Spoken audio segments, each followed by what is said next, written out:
sickening sweet feminism to help in her beautiful romanticism or her love for flowers, to kind of help help soften my, like she says, ice cold heart. So should be interesting. So, so I'm gonna play a little bit more of that clip that you sent me. Kind of splice that Yeah. in, and we are with the Contaminator. This is Terry Burton conducting this interview, and we'll be back and we'll say like I don't know, 45 minutes or not 40 I mean 45 seconds, I mean 45 seconds I'm or gonna something make me like a that. burger, Yeah. lentil. So here is the Contaminator. Not what the angels or prophets told me, not the dreams or visions, but every memory in my heart that reminds me I was made for you, and you were made for me. And there is nothing more than I want to be than by your side as your wife for eternity, and just be. Take everything from me. Take it all. 'Cause I want to plant a rose for the world together, so everyone else can feel it too. I just want to be with you. Moon and sun, night and day, fire and air, sun and rain, butterflies and clay, ravens and elk, riches to pour, to sickness and health. I hold it. So the Contaminator, we're back with the Contaminator. That was a little bit of her poem, her ode to many emotions and creative endeavors. And wow, I just am blown away by your story. Thank you for sharing. Oh I yeah. just the 15 pills that you were on, and then moving, and then I can identify with just at times suffering from depression, and after my father passed away, I had anxiety. He Yeah. was a very, very good man, and I just maybe a little bit of PTSD, with some of the community work that I was involved with in in Detroit. It's definitely the world we live in, not just Detroit, but just in general, can kind of put you on edge. Yeah. And I find your Yeah. work very powerful. And Thank you. there's this excuse me, this idea of you know I guess release, and I don't mean that to be in a crude sense with this No. exhibit. No. Releasing certain things and healing. And sometimes I guess if you have emotional things going on, I just know, just speaking for myself, that can get in the way of just doing the very visceral human things that I guess that bring you pleasure. I was Yeah. I interviewed somebody a while ago, and then got to know them. And I won't say any names on the air, but they had this Sure. this phrase called "pleasure is rebellion" and "pleasure is resistance," and I thought that was very Yeah. interesting because, often in the world we live in, it seems like we're like repressed, and Mhm. I don't know what you think about that, but would you care I to definitely. pontificate? Yeah. Yeah. I definitely believe that the human design being planted here was specifically not as complex, that there are other sources that kind of took advantage of the beautiful light of humans. It's like almost we're running around like cattle at the food source now.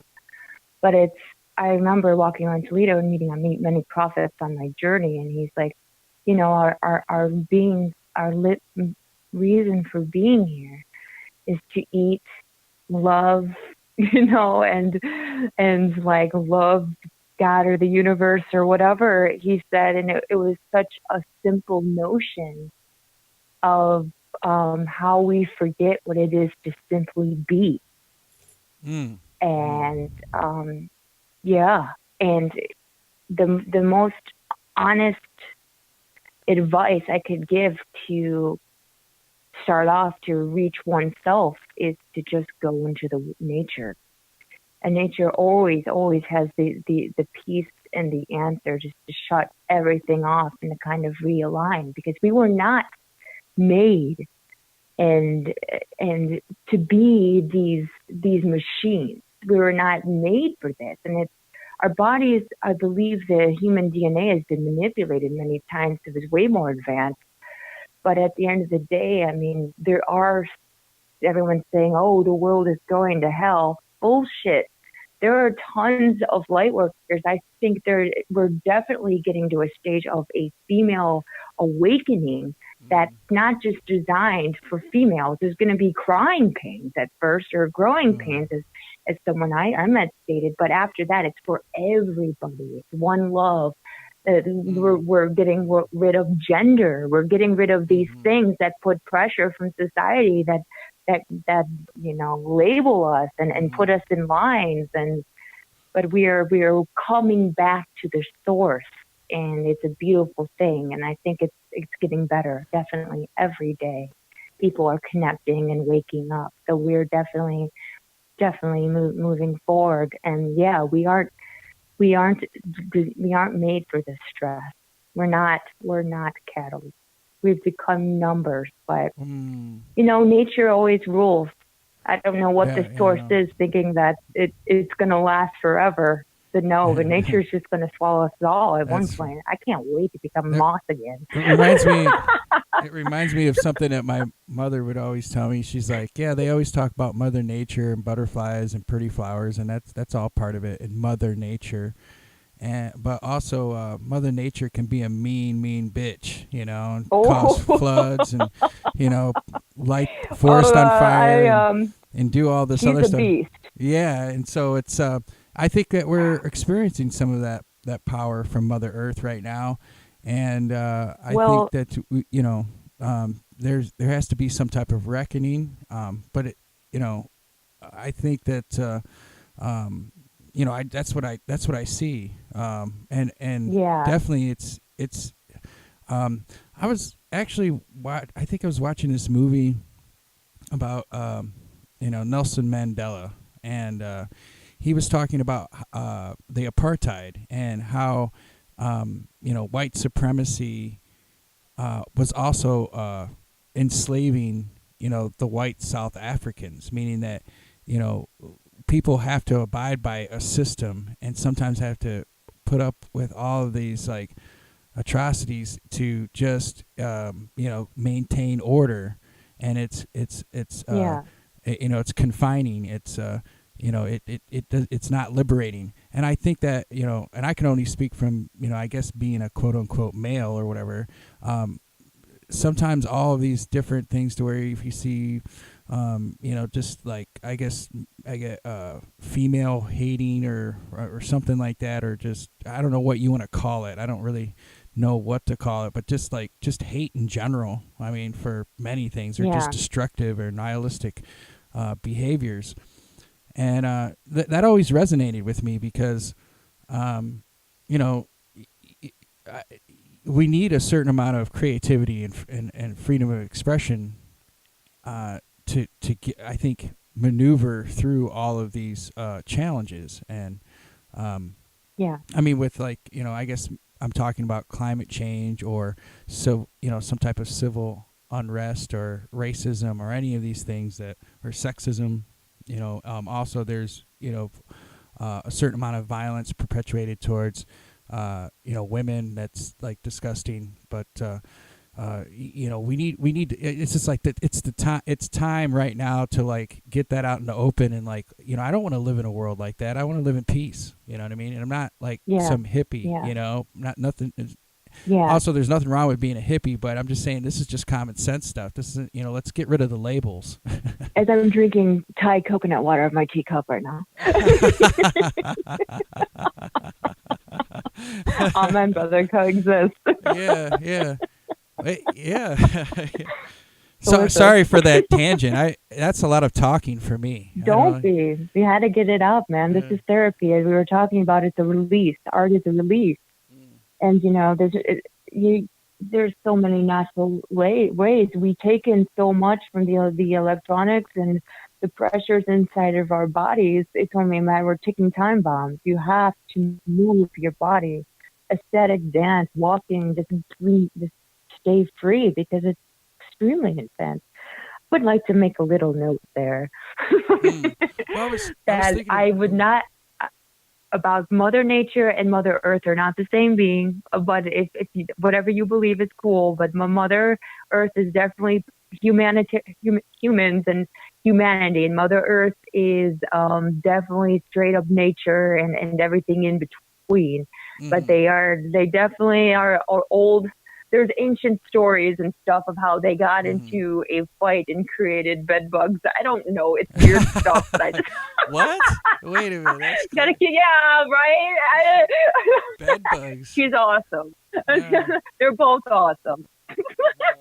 But it's kind of cool. You go to Electric Forest, they have these statues, and the one that's kind of, the old Venus statue with the big ass, beautiful, like the lactating tits.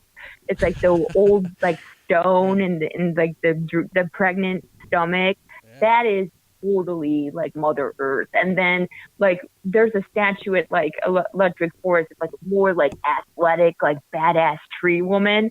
Oh yeah, that entity is indeed Mother Nature. Just side note there. I am done. Wow. So I think they're cool. So Mother Earth and what did you say? Mother Nature? You said are two different things, but it seems like they're quite closely related, right? I mean, I would think. Yeah. I mean, they're all for the good of the world and stuff, but someone's got to like keep the humans in check, man. And someone's got to keep the rain in check. You know what I'm saying? Like that. Those are two jobs of their own. What Father Sky is doing right now, I have no idea. Wow. What? So terrible. Can you educate me on the? I hear that's definitely prominent in First Nation folks. They talk about Mother Earth or something and Father Sky. There's many different. You've got like Lampachi Mama and Lampachi Tata and like in like the more South American regions and stuff like that. I feel, honestly though, I feel like these two beings are in every culture, even Christianity. There's a male and a female, you have Jesus and then you have Mary Magdalene or the other Mary. It's like almost like there's a male and female that's been around together. Co-creating, but that's the problem. We forgot the equalness of it. Right. That there's always been two. You look back, there's always two, but so it's kind of, I think the number two is waking up right now or something. The woman, she's like, yo, I've been here the whole time. I need to step it up because people are hurting. Got to have the compassion and the harmony back, or whatever the feminine yin energy is. But yeah, many different kinds. We got Gaia and what is it, Maya? All these just beautiful things. It's the same story, just involved in different cultures. You know what I mean? That makes sense. Yeah, I pick up what you're laying down. Cool. Serving up. You're gonna organize it and label it. I don't know. I mean, I have a little bit of a headache, I guess. So, sometimes I'm just like wanting to just. I told you I didn't send you ginger chews or peppermint oil. I apologize. I told you it was gonna be intense.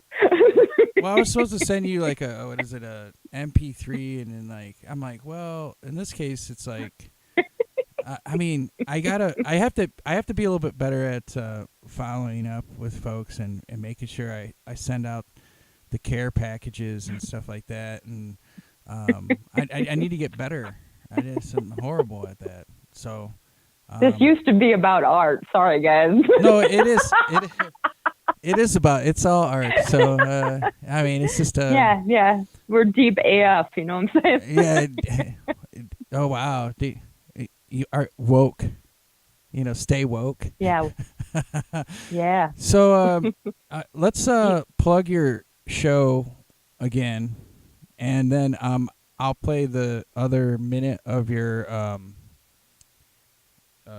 poem performance piece, Sounds splendid. and to bring it back into the art stuff, and then we can Yeah, go from there. So sounds take it good. away, and then after that, I'll play the clip. Okay, this is going to be a clip from my solo show coming up in June to July. How to Plant a Rose in Southeast Grind in Portland, Oregon, and it's part of my 5-part series Lost and Found, which I'll talk about a little later. Shovel, and I breathe you in, ready to go, ready to begin. I never want to leave that place of that solid safety, that circle, rising beyond the atmosphere, the miraculous feeling called love. And while we laid in this astral realm of stars, all we see is flowers from the seeds, from our rose, blossoming free with gratitude. These are our children. They just needed to be planted, seeds in ground, waiting for our love, waiting for a rose. Okay, we're back. Here is the Contaminator. She is awesome. If you're non-binary, this person is awesome. The, I guess, being on the earth, I guess the spirit. Whatever. This weird blobby spirit loving everybody and complaining at the same time. Wow. And lots of eating. Really? Okay. Food is delicious. Oh my, don't even get me started. Right. Uh-oh. And dancing. So I'm checking out your Instagram here, and I found this. Apologies.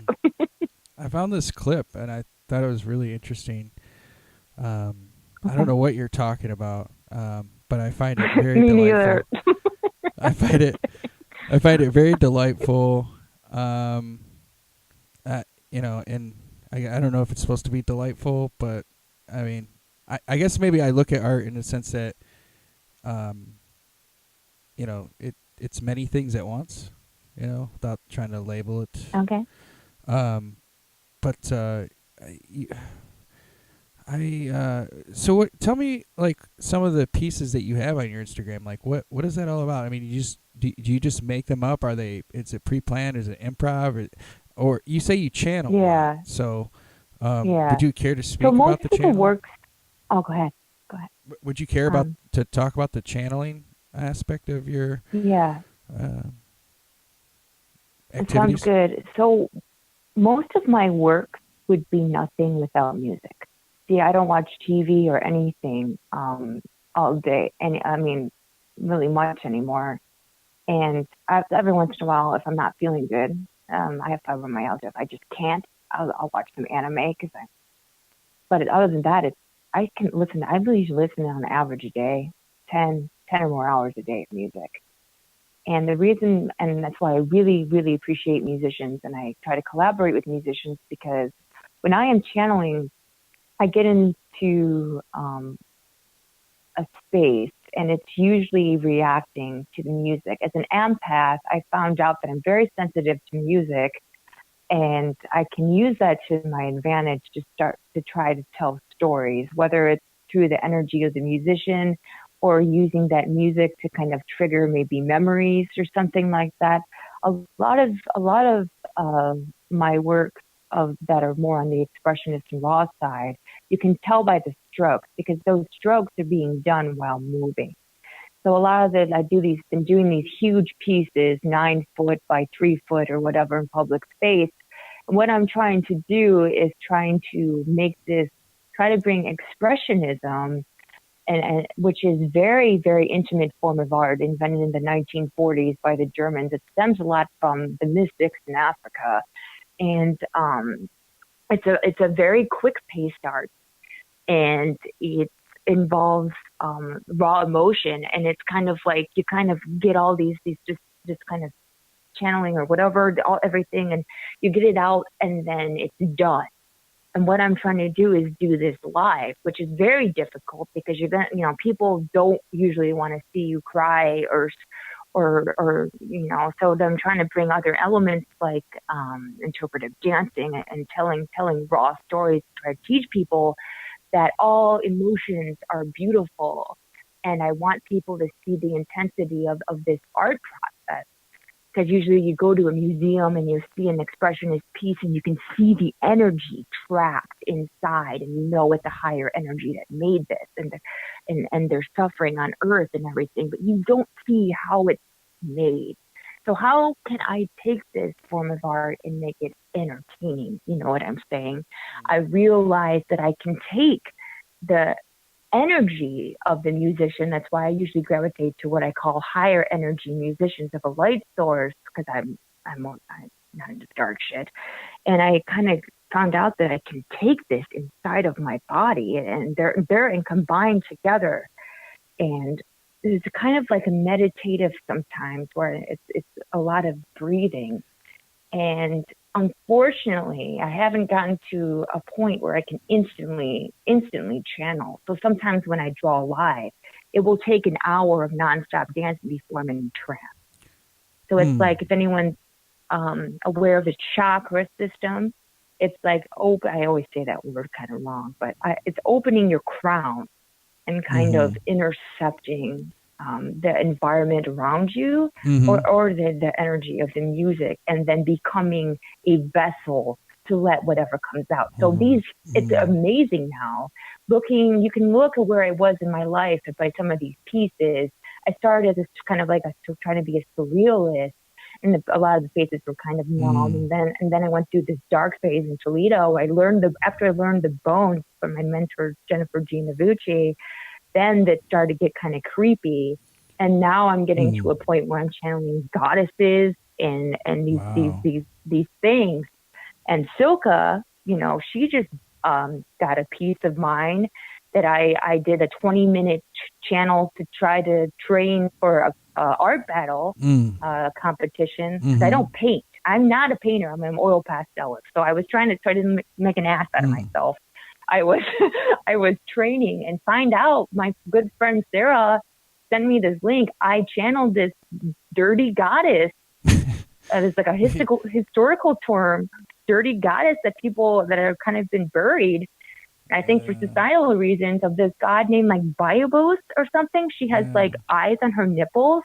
She's like a headless god, and she's really, really funny, and she's a very powerful creature. And I had no idea what was coming out until, so sometimes I always invite people, if you can see something, or like, I don't know all mythology, I study what I can, but let me know, because I am a tool. I am here as a messenger, and I don't always remember I'm so full of information. I can't, it's too much sometimes. I don't know what the hell is going on. So this Instagram thing that I'm looking at, it's the Contaminator. It's, I guess I'm looking at the caption below. It says, "Air as thick as he, I breathe him in, sweet, aged, mystified, public lies leered, slightly spread legs. I have a surprise for you. How good is your control as my panties sit at home?" Do you know this? Oh yeah, that was fun. I did that. I'm gonna play this piece for people. Yeah. Can I play that piece for someone? Or for of course. not for someone, but for cloud farming. I'm gonna play this for you here. Let me back up. Let's see if I can find it, and we'll be back. This is the Contaminator, and here's a. Do you know the title of this piece, or is it just? No, but I know exactly what you're talking about. Okay, we'll be back in just a moment.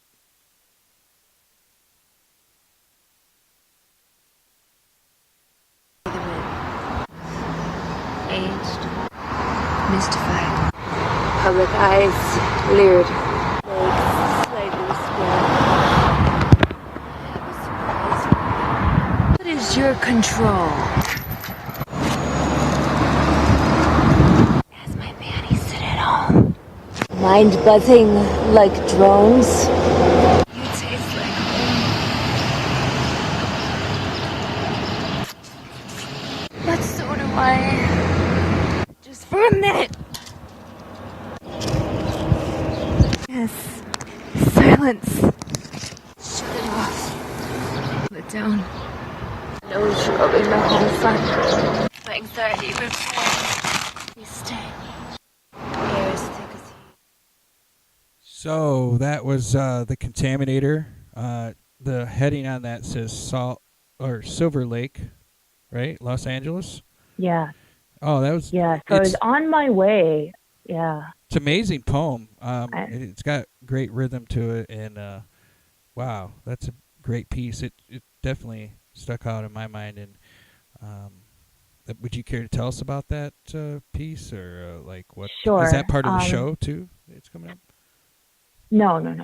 That was made when I lived in LA, and I had started doing video art, and I started doing quick forms of art, maybe a photo of a knee or something like that. And you can look at my page, you can think I'm a total narcissist. Wow, that came out like 3 different ways. A narcissist. Narcissistic. And you're free to think what you want. Yeah, you're free to think of what you want of me. I've been called everything before. It doesn't bother me anymore. But the reason why that I take these photos and stuff, if you actually read it, there's usually a poem. See, that's what I'm trying to express is the message. And it constantly comes, I'll get an overwhelming sense of feeling or urgency or anxiety to release this into the world, and I'll have to do something quick. My art of oil pastel, constant grinding, and everything that it takes to do what I do at the level that I do, I don't have nearly enough time to take all these ideas. So I have to find a fast thing. So I was on my way, and this was a little bit more personal, maybe than some of the other messages that I received. But I had this was about the twin soul again. This was I had an experience in Franklin Village or whatever with this individual. A part of him came to me at like, there's this awesome like little cafe that writers go to called Bourgeois Pig, but I didn't know French, so I'm like, hey, have you been to the Gregorious Pig? I'm like, what is the Gregorious Pig? It's Bourgeois Pig. Oh my gosh. Wow, Genius. Well, yeah, so it was kind of, I've had this moment when I was in the wood. They have this forest room that it looks, they have all these trees and it's sexy and it's dark and you can go there and sip your LA like coffee and write, with your laptop. It's very dark. You can make out in the corner and pop and spit. It's got sometimes they got chill music. Well, something of the twin soul came over me, and I had this really, really intimate moment, unexpectedly, and it drove me crazy because I'm celibate most of the time. I'm waiting for something special, and so it just was like fever. So the only way to release this fever and this lust that I couldn't do anything with was to make this art, and I had to get it out. So I was on my way to Echo Park to draw live, and I took segments of this video and I wrote this. And most of my poetry is done in a minute or less. Like it just comes out. Like I don't think all day. I'm like, oh, I wonder what. No, it's instant. So it might not be the highest quality, but it's from the soul. You know what I mean? So and I have a question.